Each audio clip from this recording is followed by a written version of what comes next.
بسم اللہ الرحمن الرحیم۔ قرآن مجید فرقان حمید میں اللہ تبارک و تعالیٰ نے 10 راتوں کی قسم کھائی ہے۔ قسم ہے فجر کی اور 10 راتوں کی۔ مفسرین کے مطابق ان 10 راتوں سے مراد ذی الحج کی پہلی 10 راتیں ہیں۔ بلا شبہ جو ذات خود عظیم ہو وہ صاحب عظمت شے ہی کی قسم کھاتی ہے۔ اللہ عز و جل کا کسی شے کی قسم کھانا اس کی عظمت و فضیلت کی واضح دلیل ہے، جس سے معلوم ہوتا ہے کہ ماہ ذی الحج کا ابتدائی عشرہ اسلام میں خصوصی اہمیت کا حامل ہے۔ نبی کریم صلی اللہ علیہ وآلہ وسلم نے ان دنوں کو سب سے اعلیٰ و افضل قرار دیا ہے۔ ذی الحج کے 10 دنوں میں اللہ تعالیٰ کو نیک عمل جتنا محبوب ہے اس کے علاوہ دیگر دنوں میں نہیں۔ خاتم النبیین محمد صلی اللہ علیہ وآلہ وسلم نے فرمایا کہ اور دنوں میں بندے کا عبادت کرنا اللہ تعالیٰ کو اتنا محبوب نہیں جتنا ذی الحج کے عشرے میں محبوب ہے۔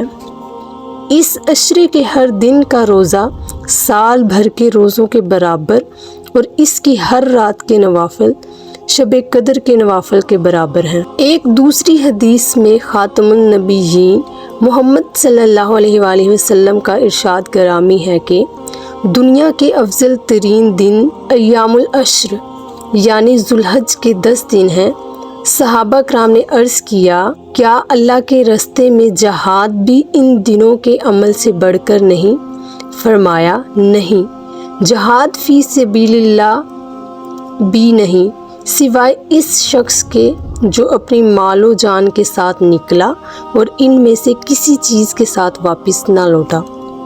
حج جیسی عظیم عبادت کا رکن اعظم یوم عرفہ بھی انہی ایام میں ہے۔ اسی مناسبت سے اس مہینے کا نام ذی الحج ہے، یعنی حج والا مہینہ۔ نبی کریم صلی اللہ علیہ وآلہ وسلم کا فرمان ہے کہ جس شخص نے اللہ کے گھر کا حج کیا اور بےہودگی و فسق سے بچا رہا تو اس حالت میں لوٹے گا جیسے آج ہی ماں کے بطن سے پیدا ہوا ہو۔ یوم عرفہ انتہائی شرف و فضیلت کا حامل ہے۔ یہ گناہوں کی بخشش اور دوزخ سے آزادی کا دن ہے۔ اگر اول عشرہ ذی الحج میں سوائے یوم عرفہ کے اور کوئی قابل ذکر یا اہم شے نہ ہوتی تو یہی اس کی فضیلت کے لیے کافی تھا۔ حضرت عائشہ رضی اللہ عنہا سے روایت ہے کہ رسول اللہ صلی اللہ علیہ وآلہ وسلم نے فرمایا، اللہ تعالیٰ جس قدر عرفہ کے دن لوگوں کو آگ سے آزاد فرماتا ہے اس سے زیادہ کسی اور دن آزاد نہیں کرتا۔ ایک اور حدیث میں رسول اللہ صلی اللہ علیہ وآلہ وسلم نے ارشاد فرمایا، شیطان یوم عرفہ کے علاوہ کسی اور دن میں اپنے آپ کو اتنا جھوٹا، حقیر، ذلیل اور غضبناک محسوس نہیں کرتا جتنا اس دن کرتا ہے۔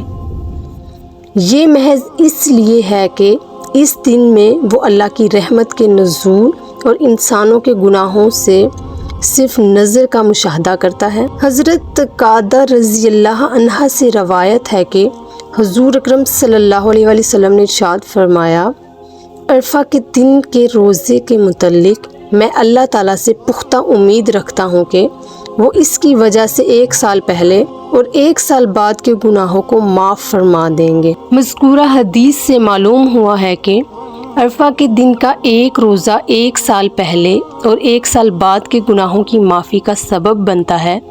احادیث مبارکہ میں ہے کہ آپ صلی اللہ علیہ وآلہ وسلم ذی الحج کے 9 روزے، 10 محرم اور ہر مہینے کے 3 دن کے روزے رکھتے تھے۔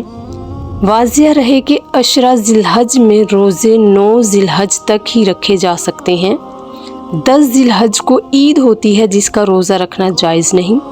اسی طرح عید الاضحیٰ کے بعد 11، 12 اور 13 ذی الحج جو ایام تشریق کہلاتے ہیں ان میں بھی روزے رکھنا جائز نہیں۔ حج کے بعد مسلمانوں کی دوسری بڑی عید عید الاضحیٰ بھی ماہ ذی الحج کی 10 تاریخ کو ہوتی ہے۔